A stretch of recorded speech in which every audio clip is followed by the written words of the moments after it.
Somebody fell from aloft, from more scary stories to tell in the dark.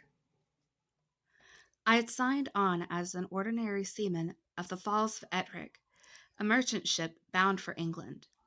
The first time I saw that ship, I knew her right away. She was old Gertrude Spurshoe. I had sailed on her years before when she was painted brown and gold. Now she was painted black and had a new name. But it was the same ship for sure. We had a pretty good crew for that voyage, except for one hard-looking ticket named McLaurin, who was a pretty good seaman, but there was something about him that I didn't trust. He was kind of secretive, kept mostly to himself. One day somebody told him that I had worked on the old Gertrude. For some reason he got all a tremble over that. Then I catched him giving me all of these ugly black looks, as if he was itching to knife me in the back.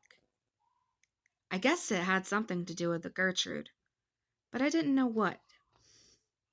Well, this one day we was trying to work our way through a dripping black fog.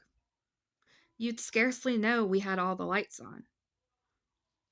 It was a dead calm. There wasn't a breath of fresh air. The ship just lay there, wallowing in a through a rollin' and a rollin', going nowheres.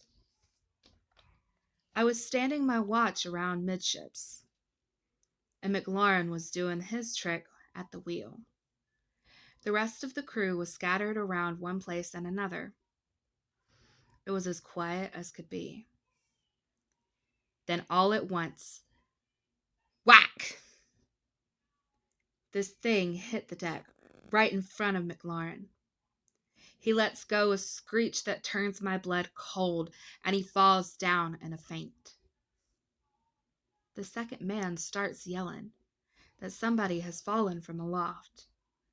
Laying out there just forward of the wheel was someone or something dressed in oilskins, with blood oozing out from underneath. The captain ran and fetched a big light from his cabin so we could see who it was. They kind of straightened him out to get a good look at his face. He was a big, ugly-looking devil. But nobody knew who he was or what he was doing up there. At least nobody was saying. When McLaurin came to from his faint, they tried to get something out of him. All he did was jabber away and keep rolling these big, wild-looking eyes of his. Everybody was getting more and more excited. We all wanted to heave the body overboard as quick as we could. There was something weird about it, as if it wasn't real. But the captain wasn't so sure about getting rid of it right away. Could it be a stowaway? He asked. But the ship was so filled with lumber we were carrying, there was no space where a living thing could hide for 3 weeks, which is how long we had been out.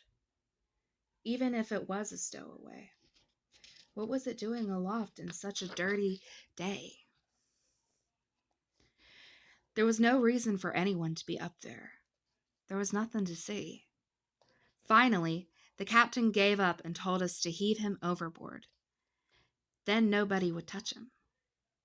The mate ordered us to pick him up, but nobody made a move. Then he tried coaxing, but that didn't do any good.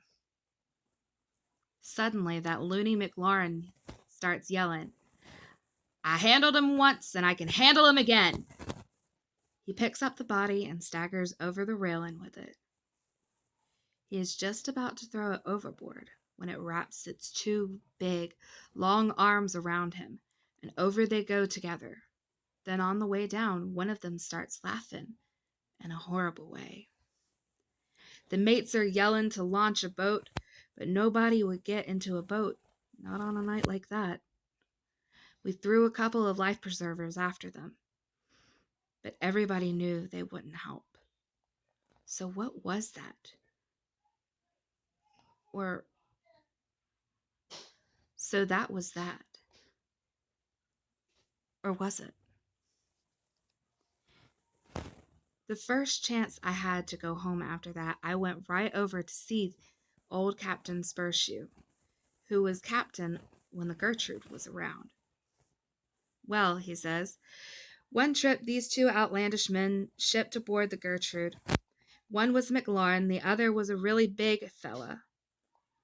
The big one was always picking on McLaurin and thumping him around. And McLaurin was always talking about how he would get back at him. Well, this wet, dirty night, the two of them was up there alone, and the big one come flying down, killed himself deader 'n a herring. McLaurin says foot rope they were using parted, and how he almost fell himself. But everybody who saw that rope knew she didn't give away on her own. She had been cut through with a knife. After that, whenever we came into port, McLaurin thought we were going to get the police after him, and he'd get pretty scared. But we couldn't prove anything, so we didn't try. In the end, I guess the big fella took care of things in his own way. If he was a ghost that came back, that's what he was. There be things like ghosts.